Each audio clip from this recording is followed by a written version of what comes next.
ಒಂದು ದೊಡ್ಡದಾದಂತಹ ಅರಣ್ಯ, ಮರಗಳು ತುಂಬಿ ಆಕಾಶವೇ ಕಾಣುವುದಿಲ್ಲವಾಗಿತ್ತು. ಅಂತಹ ಅರಣ್ಯದಲ್ಲಿ ಒಂದು ಮರಕ್ಕೆ ತುಂಬ ಸಂಪಿಗೆ ಹಣ್ಣು ಆಗಿತ್ತು. ಎತ್ತರದಲ್ಲಿ ಸಂಪಿಗೆ ಹಣ್ಣು ಆಗಿವೆ. ಅದೇ ದಾರಿಯಲ್ಲಿ ಬಂದಂತಹ ಭಾನುಗೆ ಹಣ್ಣುಗಳನ್ನು ತಿನ್ನೋಣ ಎನಿಸಿತು. ದೂರ ಹೋಗತಕ್ಕಂಥವನು ಅಪರೂಪಕ್ಕೆ ಹಣ್ಣುಗಳು ಗೊಂಚಲಾಗಿ ಮೇಲೆ ಕಾಣ್ತಾ ಇವೆ. ಏನನ್ನು ಮಾಡಬೇಕು? ಓಡಿದ ಭುವಿಯ ಮನೆಗೆ ಹೋದ. ಭುವಿಯ ಅಂದರೆ ಅವನಿಗೆ ಸ್ವಲ್ಪ ಪರಿಚಯ, ಗೆಳೆತನವೂ ಸ್ವಲ್ಪ ಇತ್ತು. ಅವನಿಗೆ ಹೇಳಿದ, ನೋಡೋ ಭುವಿ, ಅರಣ್ಯದಲ್ಲಿ ಒಂದು ಮರಕ್ಕೆ ತುಂಬ ಸಂಪಿಗೆ ಹಣ್ಣು ಆಗಿದೆ. ನೀನು ನನಗೆ ಸಹಾಯ ಮಾಡಬೇಕು. ಇಬ್ಬರೂ ಕೂಡಿ ಹಣ್ಣನ್ನು ಕೀಳೋಣ.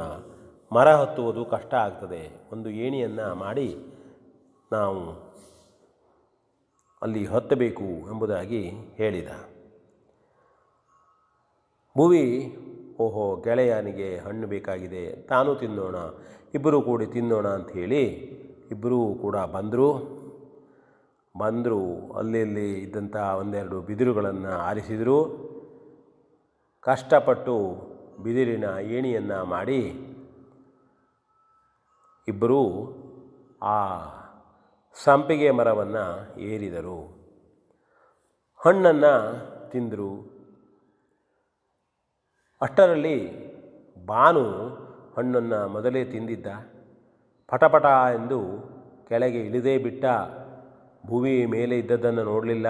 ಅವನ ಬಗ್ಗೆ ಅವ ಇದ್ದದ್ದು ಗೊತ್ತಿದ್ದರೂ ಸಹಿತ ಕೆಳಗಿಳಿದು ಏಣಿಯನ್ನು ದೂಡಿಬಿಟ್ಟ.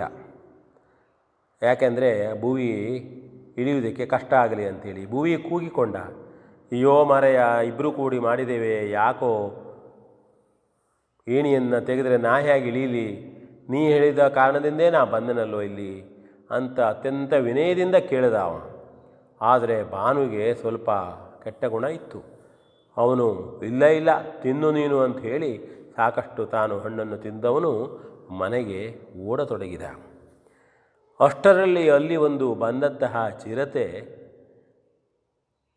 ಅವನನ್ನು ಭಾನುವಿನ ಮೇಲೆ ಬಿದ್ದು ಕಚ್ಚಿತು. ಕೂಗಿದ, ಇಲ್ಲ, ಹೊತ್ತುಕೊಂಡೇ ಹೋಯ್ತದು.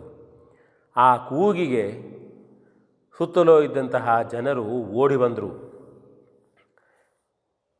ಎಲ್ಲೋ ಇದ್ದಂಥವರು, ಎಲ್ಲೋ ಬಂದಂಥವರು 7-8 ಮಂದಿ ಅಲ್ಲಿ ಸೇರಿದರು. ನೋಡಿದರೆ ಭುವಿ ಸಂಪಿಗೆ ಮರದ ಮೇಲಿದ್ದಾನೆ, ಇಳಿಲಿಕ್ಕಾಗ್ತಾ ಇಲ್ಲ. ಅವನನ್ನು ಇಳಿಸಿದರು. ಆಗ ಹೇಳಿದ, ಭಾನುವಿನ ಪರಿಸ್ಥಿತಿಯನ್ನು ಅವನು ಹೇಳಿದ.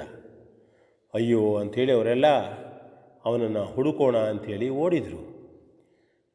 ಇದು ಒಂದು ಕತೆ. ಯಾರಿಗೂ ಮೋಸವನ್ನು ಮಾಡಬಾರದು. ಭಾನು ಭುವಿಯನ್ನು ಹೋಗಿ ಕರೆದುಕೊಂಡು ಬಂದು ಅವನಿಂದ ಸಹಾಯವನ್ನು ಪಡೆದು ನಂತರ ಮೋಸ ಮಾಡಿದ. ಇಬ್ಬರೂ ತಿಂದಾಗಿದೆ. ಅವನು ಇಳಿಯುವವರೆಗೆ ನೋಡಿ ಏಣಿಯನ್ನು ಸಾವಕಾಶವಾಗಿ ಅವನು ಇಳಿಯುವ ಹಾಗೆ ಮಾಡಿ ಬಂದಿದ್ದರೆ ಇಬ್ಬರು ಗೆಳೆತನ ಹೆಚ್ಚಿಗೆ ಆಗ್ತಿತ್ತು, ಅವರ ಗೌರವವು ಹೆಚ್ಚಿಗೆ ಆಗ್ತಿತ್ತು.